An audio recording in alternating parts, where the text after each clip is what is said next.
Hello everyone, welcome to our channel. So it's been a long time since I uploaded my last video, and in this video also I'll solve another question for JAM Biotechnology paper which came in the year 2020 in JAM Biotechnology paper. Okay, and before start solving this question, I should tell you that one interesting thing, that is our channel has crossed 1000 subscribers. Okay, so thanks to all our subscribers who supported us, who shared our video and who liked our video, who gave comments in the comment section and discussed about the answers, asked about the answers and showed all their supports. Thanks to each and every one, each and every viewer and all the subscribers. So thanks to all of you. So now we are going to solve this question. So in this question, let us first read the question. So this question came in 2020. This is question number 22, and it says that consider monoatomic ideal gas molecules of equal mass m in thermal equilibrium at temperature T. Which one of the following equations is correct?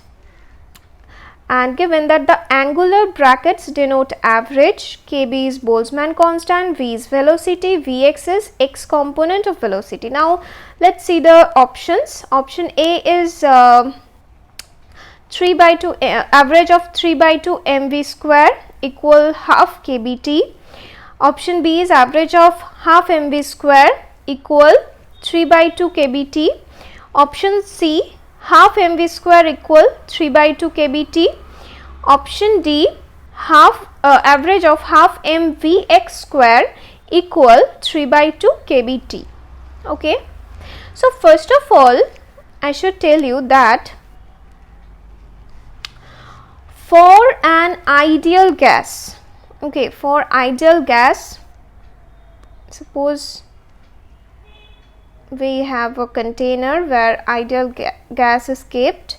So these are ideal gas molecules which are assumed to be point mass, right? That is, it has no volume and they are always moving. Okay, ideal gas molecules always move in arbitrary directions. So they are always moving. Not a single molecule is stationary. Okay, all are moving in random directions, and this movement is called Brownian motion. Okay, I hope you all know that because this is the basic concept in kinetic theory of gases, right? So this was the basic assumption for ideal gas molecules, right? So from basic assumptions of ideal gas molecules, we know that the ideal gas molecules are assumed to be point mass, right? Point mass, and they are always moving in random direction. Okay, now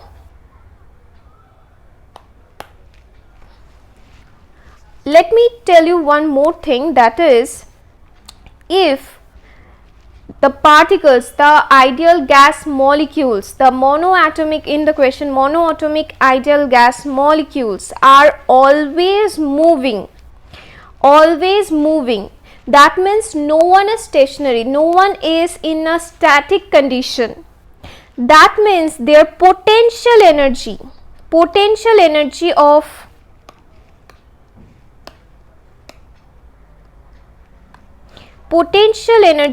ideal gas for ideal gas, okay, for ideal gas molecules, potential energy is equal 0. So all the energy is their kinetic energy, all their energy is kinetic energy, all energy is kinetic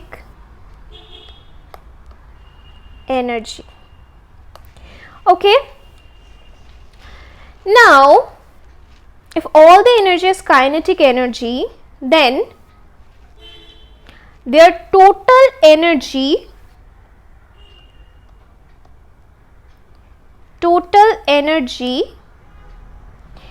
is equal, we know that kinetic energy is half mv square, right, and total energy is total kinetic energy, right. I should write total energy is equal total kinetic energy, right, and that is equal half mv square, where m is the mass, see here, m is the mass and v is the velocity. Okay, so total kinetic energy is half mv square.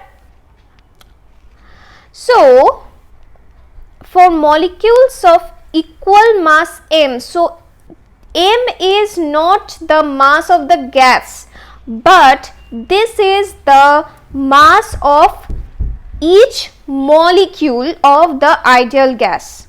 Okay, see, monoatomic ideal gas molecules of equal mass m.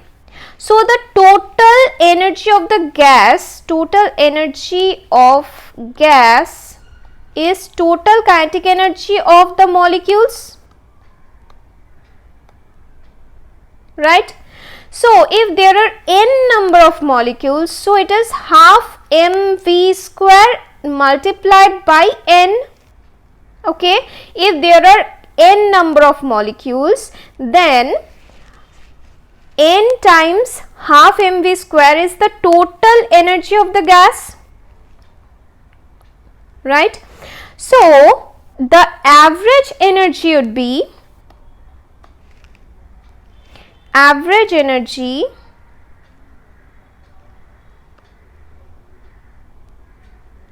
of the gas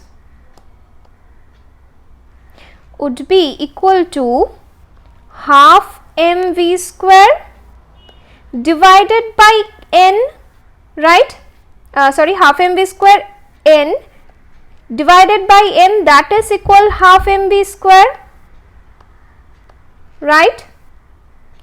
So we can write this as, since the average energy of gas is half mv square, okay, average energy is denoted by angular brackets, okay, angular brackets denote average, okay. So this angle half mv square inside angular brackets is average energy of the gas. Okay, now let's go to the next step, that is in the right side.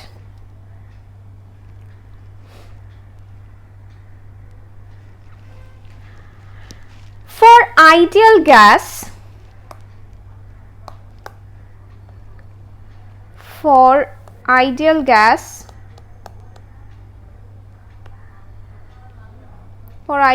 molecules, the number of degrees of freedom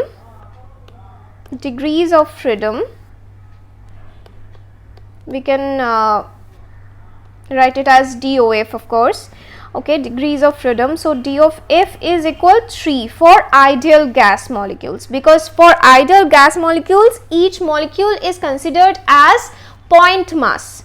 Okay, so for point mass, that is for ideal gas molecules, the total number of degrees of freedom is 3, and I hope you know from equipartition of from the theorem of equipartition of energy, the average kinetic energy associated with each degrees of freedom, just writing as DOF, okay, is equal half kBt. Okay, you should just remember this, that average kinetic energy associated with each degrees of freedom is half kBt. Okay, because its derivation is possible, but that's a for that I need to do a lot of thing, and if you want to know, you can tell me in the comment section. I'll make a separate video for that, but for now you need to remember, just remember that average kinetic energy associated with each degrees of freedom is half kBt. Okay, where this kB is the Boltzmann constant and T is the temperature. See here, kB is the Boltzmann constant and T is the temperature. Okay, absolute temperature, of course. So we can write the average kinetic energy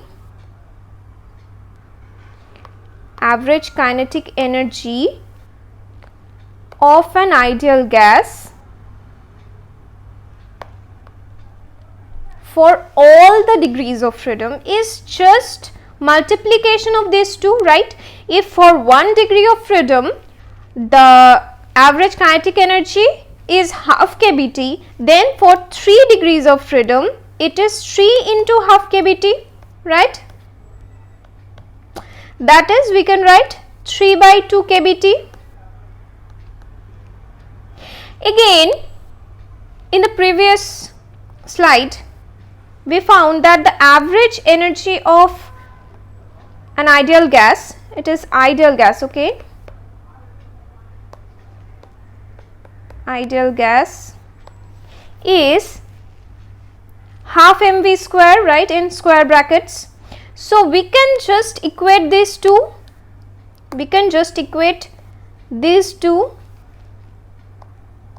so this is equal 3 by 2 kBt.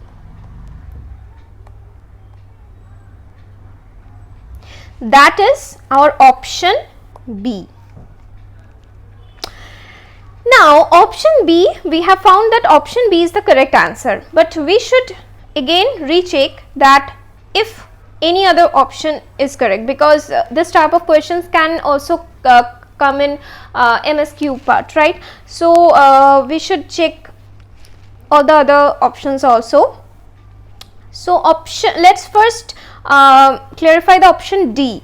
Okay, so the option D says that half mvx square equal 3 by 2 kBt. Now what is Vx? Vx is the x component of velocity.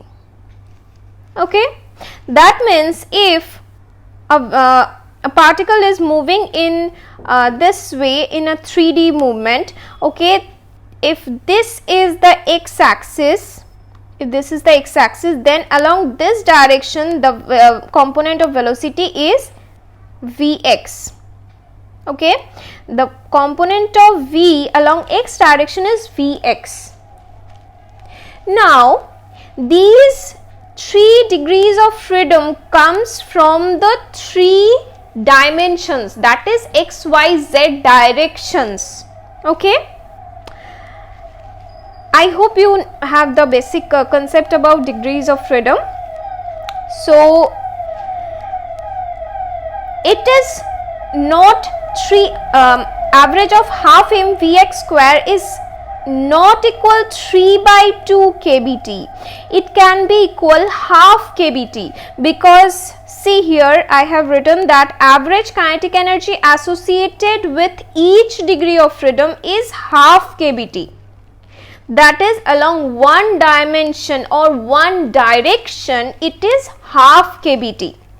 Since here it is written as average of half mvx square equal 3 by 2 kBt, so it is not the correct answer. Okay, Now let's go to the first option, that is option A. So it says 3 by 2 mv square in angular brackets equal half kbt. So it is again not the correct answer, because our answer we have found to be half mv square equal 3 by 2 kbt. Okay, this thing. So it is exactly not the answer. And option C, that is half mv square equal 3 by 2 kbt. I have mentioned previously that half mv square without the angular brackets is the total energy. Okay, and the total energy is not 3 by 2 kbt. It is equal to half mv square is equal to 3 by 2 kbt multiplied by n. Okay, where n is the number of molecules. Okay, n is the number of molecules. Fine. Now if n is the Avogadro number, that is for 1 mole, for 1 mole, okay, for 1 mole this half mv square is equal 3 by 2.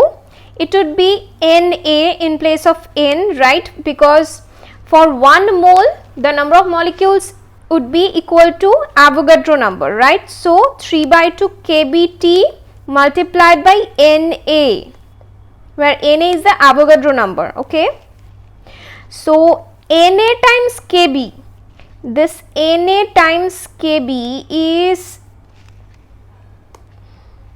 this Na times kb, Na multiplied by kb is equal to R, that is the universal gas constant. So it would be equal to 3 by 2 RT. So it is not here 3 by 2 RT, it is kbt. So this is again the wrong answer. So the only correct answer is option B, half average of half mv square equal 3 by 2 kbt. Okay, I hope this answered your question. I hope this answered your doubt and all your problems about this question. Okay, so if if you have any further queries, you can tell me in the comment section. If you want to connect with me, you can mail me at physjam@gmail.com. I am thinking of taking a live class about your doubts, or make videos on your doubts. So you can surely send me email. You can mail me your doubts anytime to this mail ID. And if you like this video, please click on the like button, share this video with your friends, and if you are a new viewer, then please don't forget to subscribe our channel. Ta-da!